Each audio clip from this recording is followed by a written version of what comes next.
15 mil anos depois da construção da primeira colônia espacial. Planeta Kepler 452b. 1400 anos-luz da velha Terra. Olá, alunos do primeiro ano! É um prazer recebê-los à Universidade Intergaláctica. O espaço infinito agora é o lar para nós humanos.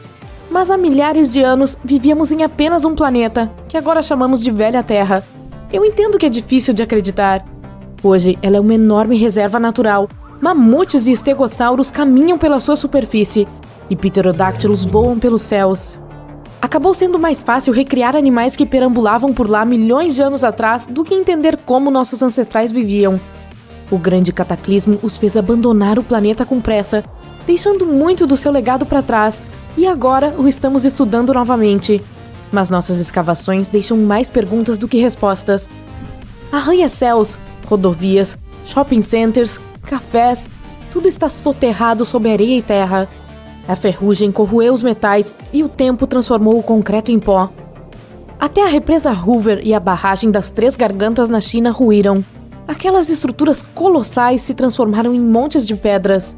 Os edifícios que restaram estão cobertos de plantas e se transformaram em um lar para milhões de criaturas vivas.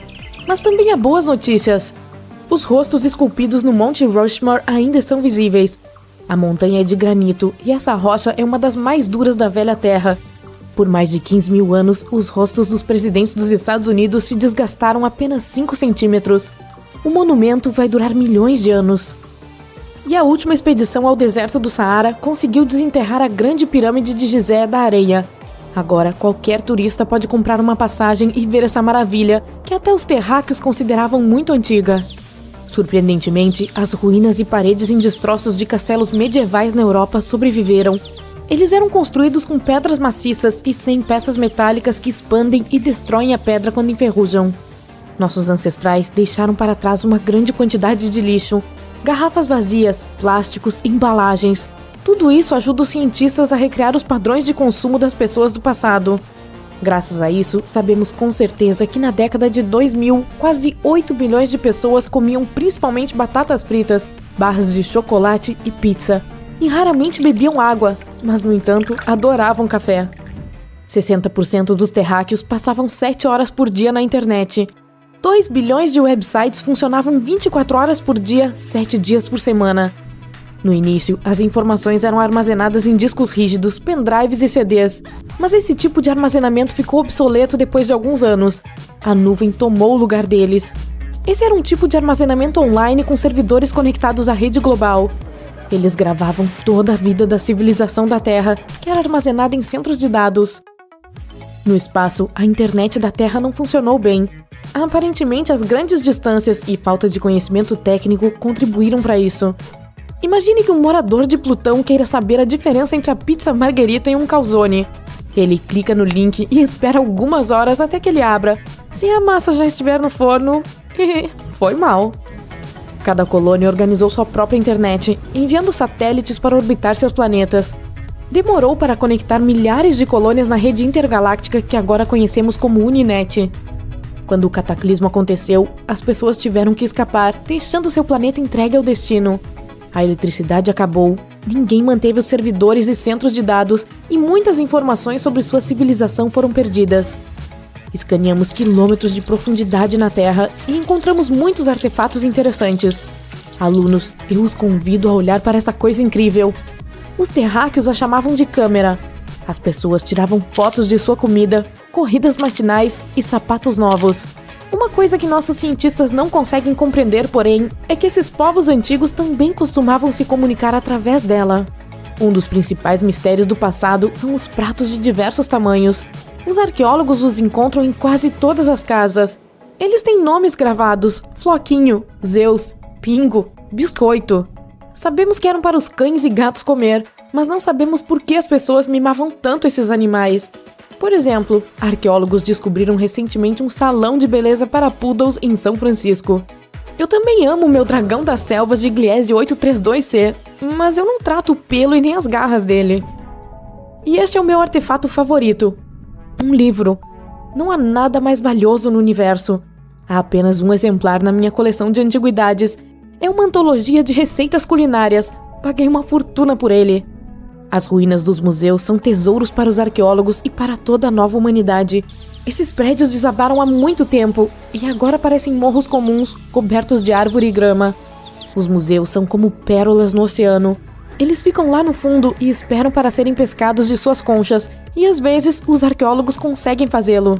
Quase todos os livros, pinturas, documentos e roupas viraram pó, mas podemos apreciar as estátuas esculpidas em mármore pelos mestres da Grécia e Roma antigas.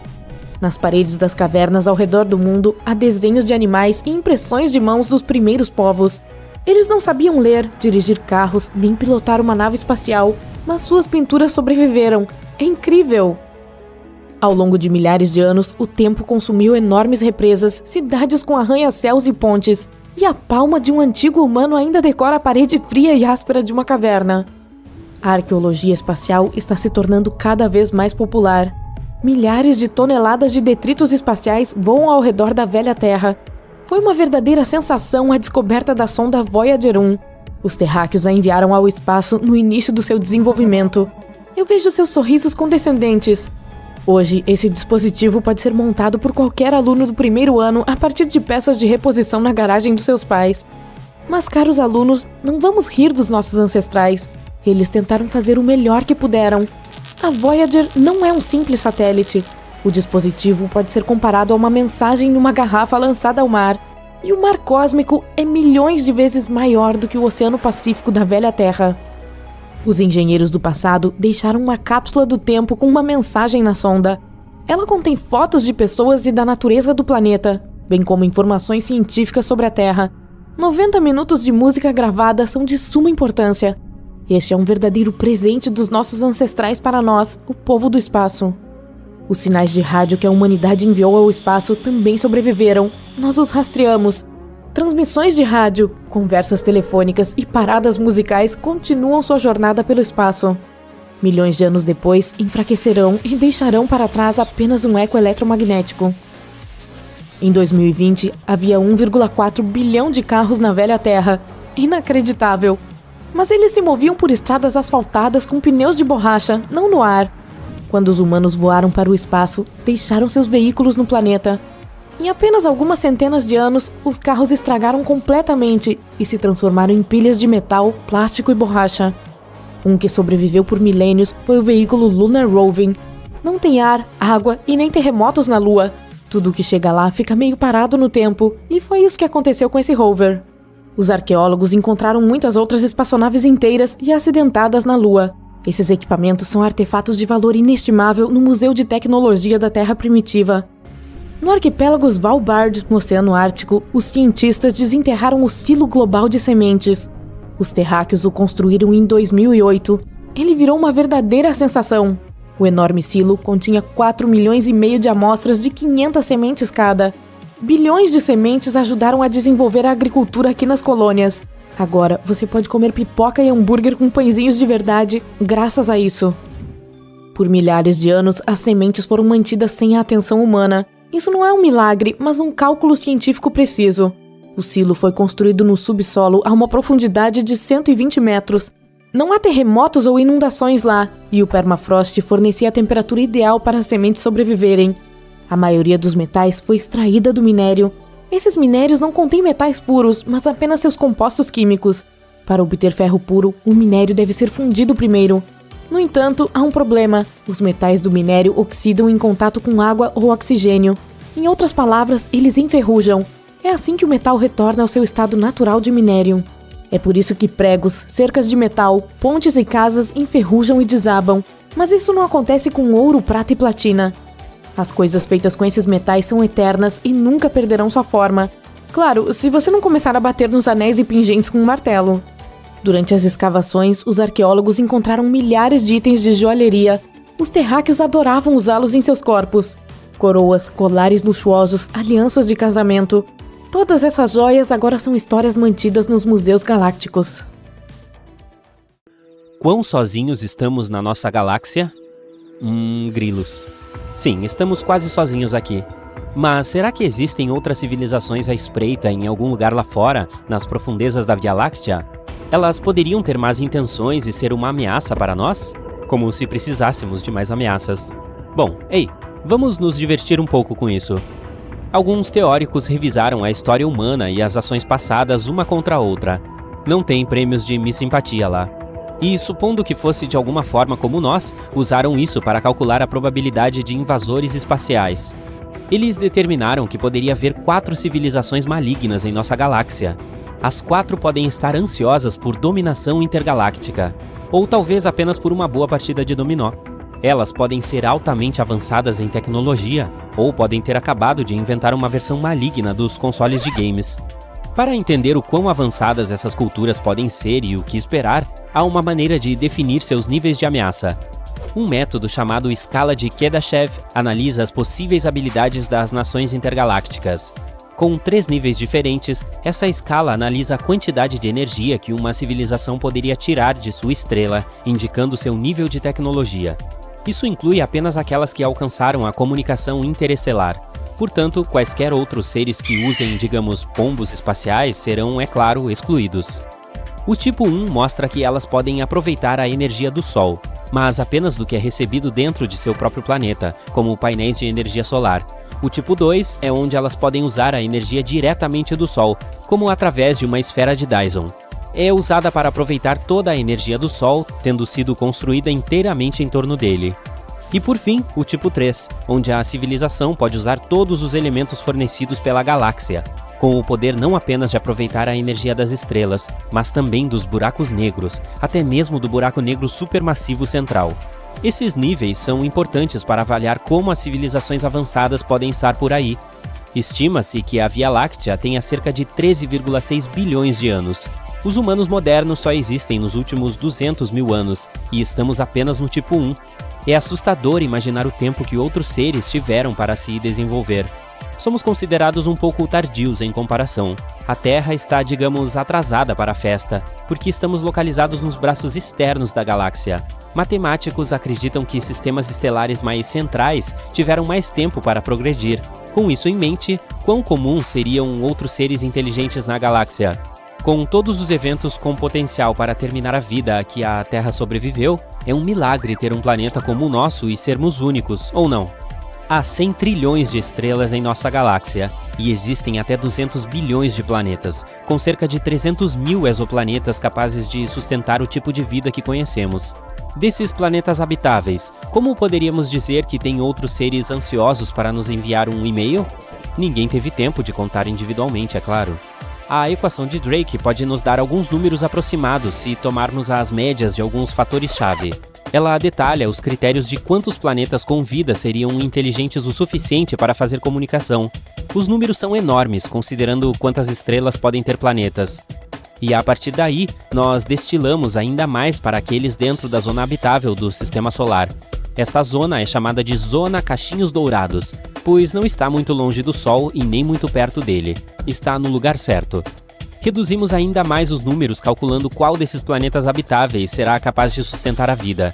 E desses lugares aleatórios, a equação assume a probabilidade de quantos desses planetas teriam seres inteligentes e se eles seriam inteligentes o suficiente para se comunicar. Os critérios são complicados e, portanto, não é uma equação fácil de explicar. Mas, de acordo com sua estimativa, pode haver até 100 milhões de planetas com civilizações inteligentes. Mas, assim como na história ou nas dificuldades da Terra, essas civilizações também podem ter seus desafios. Eventos que exterminam o mundo devem ser adicionados na equação, como asteroides, explosões solares, supervulcões e supernovas. Eles também podem se destruir através da tecnologia, como dominação da inteligência artificial ou nanotecnologia, ou afetando seus próprios ecossistemas e ficando sem recursos, ou apenas agindo estupidamente. Se considerarmos isso na equação, as civilizações vivas restantes podem ser de cerca de 15 mil. Mas o que poderiam querer dos humanos? Temos uma abundância de materiais raros na Terra que podem ser valiosos, prontos para serem colhidos e facilmente coletados, além de uma grande quantidade de água que poderiam sugar. O hidrogênio é um elemento necessário para combustível de foguetes. Embora essas coisas não sejam exatamente raras na galáxia e possam ser colhidas mais facilmente de outros sistemas solares ou asteroides mais próximos, nossa tecnologia pode ser intrigante para eles. Nossa gama de inovações na Terra, inventadas enquanto isoladas em países separados, ajudou a fornecer diferentes caminhos tecnológicos ao redor do mundo. Outras civilizações poderiam ter seguido um caminho completamente diferente. E não sabemos a importância de muitas coisas que temos na Terra, como o karaokê.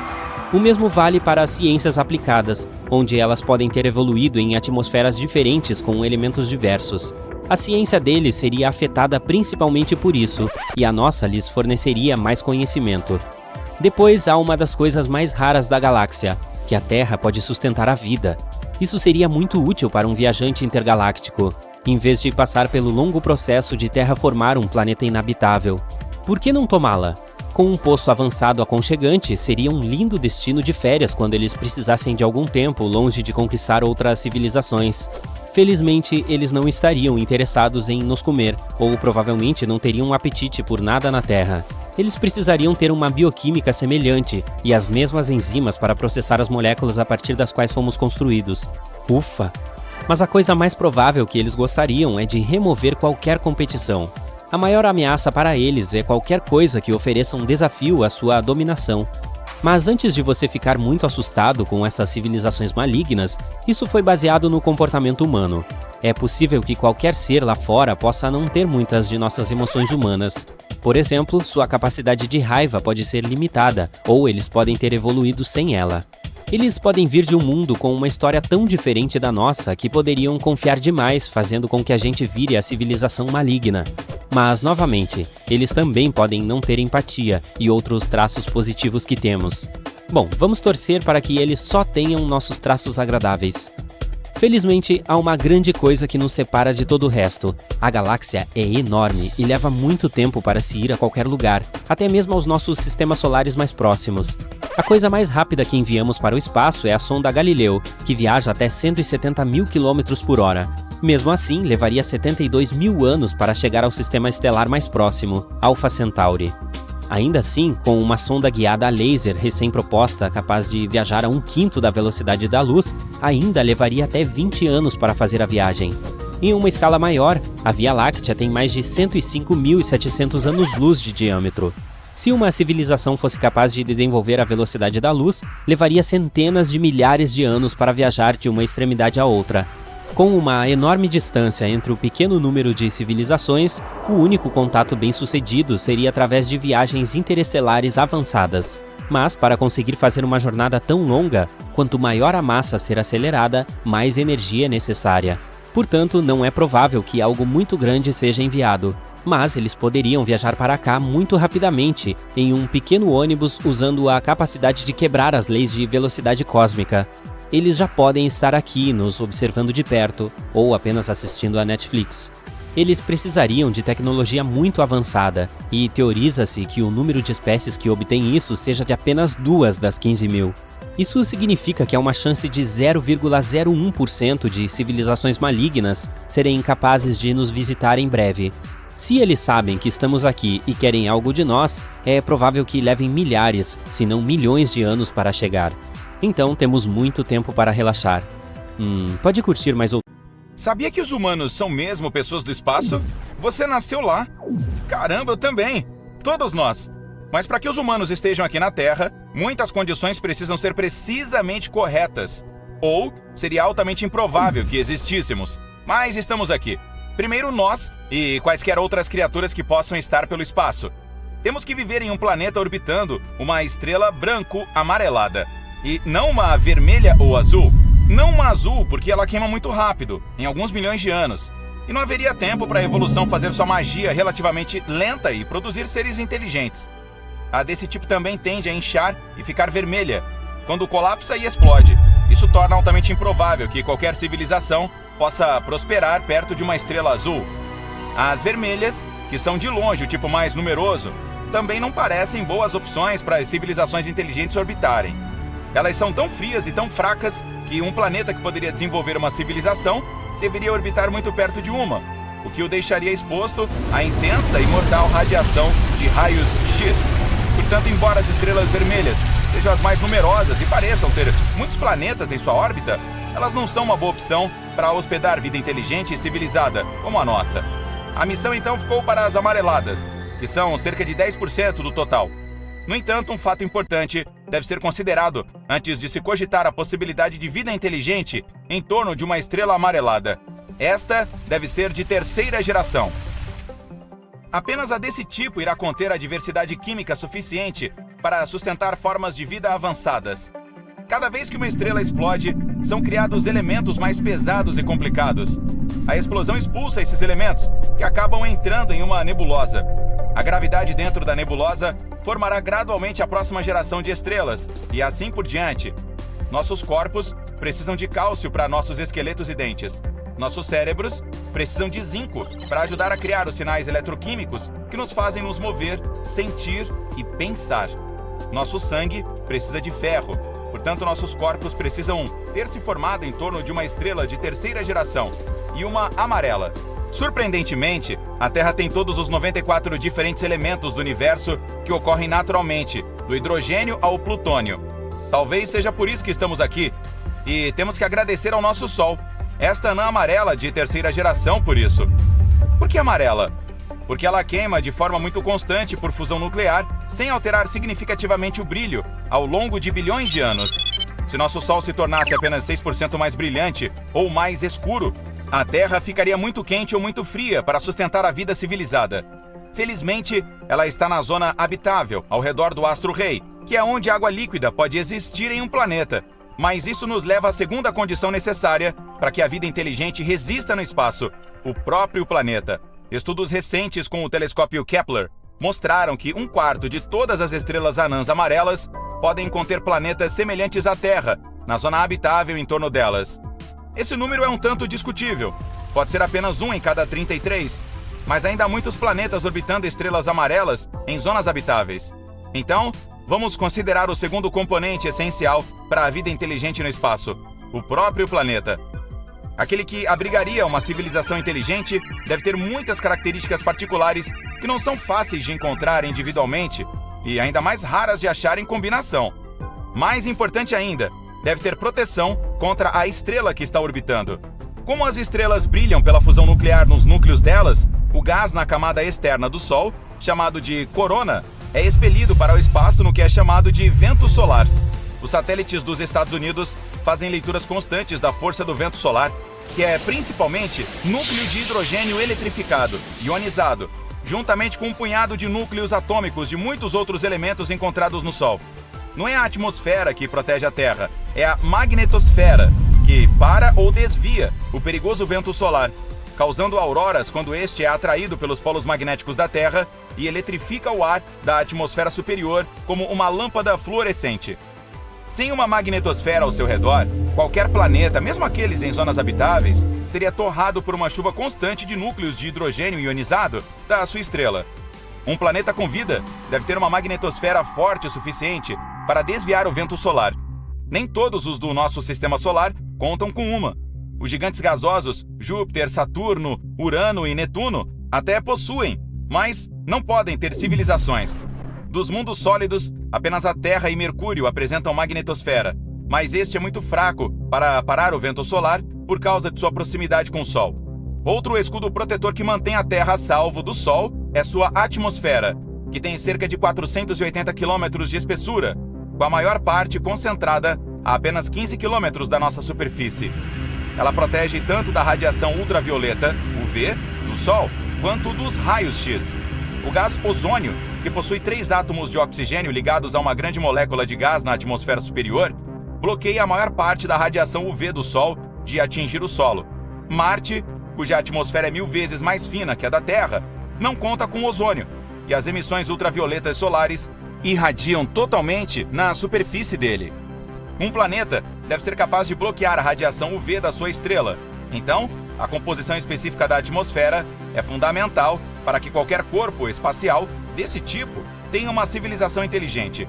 Nós temos, mas isso é uma mistura rara e precária. Também deve ter parte da sua superfície sólida para caminhar e se estabelecer sobre ela, e ainda uma crosta.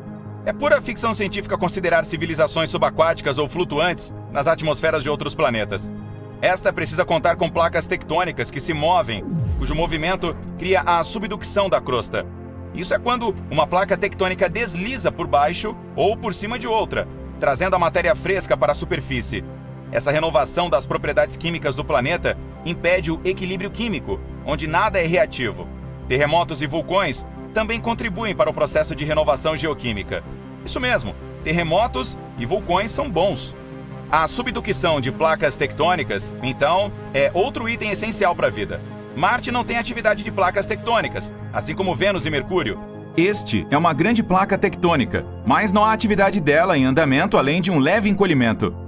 Uma grande razão pela qual esses planetas não têm vida é que não existe reatividade geoquímica, porque não há subducção tectônica. Isso nos leva à Lua. Sim, dizer que ela nos mantém vivos pode parecer exagerado, mas a contribuição dela para a vida por aqui é essencial. Primeiro, a gravidade lunar, enquanto ela se move através do espaço junto com o nosso planeta, não apenas faz as marés oceânicas fluírem, como também ajuda a nossa rotação a agitar ou movimentar o magma dentro da Terra. O movimento do magma no interior do nosso planeta, com seu alto teor metálico, contribui para a criação da magnetosfera terrestre. Assim, a Lua nos mantém seguros no espaço, ajudando o nosso mundo a se tornar um geodínamo e criando o nosso magnetismo. Ela é o maior satélite natural do Sistema Solar em comparação com o tamanho do planeta que orbita, ou seja, seu primário. Muitas pessoas consideram o sistema Terra-Lua como um planeta duplo, mas isso é outra história. Como ela está gravitacionalmente presa ao nosso planeta, age como uma vara de equilíbrio para um equilibrista. Assim, nosso mundo não oscila muito em comparação com outros planetas. Essa oscilação é chamada de libração. Se oscilássemos tanto quanto Marte ou Saturno, não apenas nosso clima se tornaria caótico, mas a agricultura teria sido impossível. Essas circunstâncias astronômicas raras ou únicas trabalham juntas para tornar o nosso mundo habitável para a humanidade. Muitos outros fatores não são astronômicos, como os evolutivos, biológicos e químicos, necessários para a existência de vida. As probabilidades ou improbabilidades estão se multiplicando. Juntos, temos muita sorte de estarmos aqui. Na verdade, é tanta que podemos ter ganho na loteria. Considerando todas as possibilidades, é duvidoso que qualquer outro lugar do universo seja tão afortunado quanto a Terra.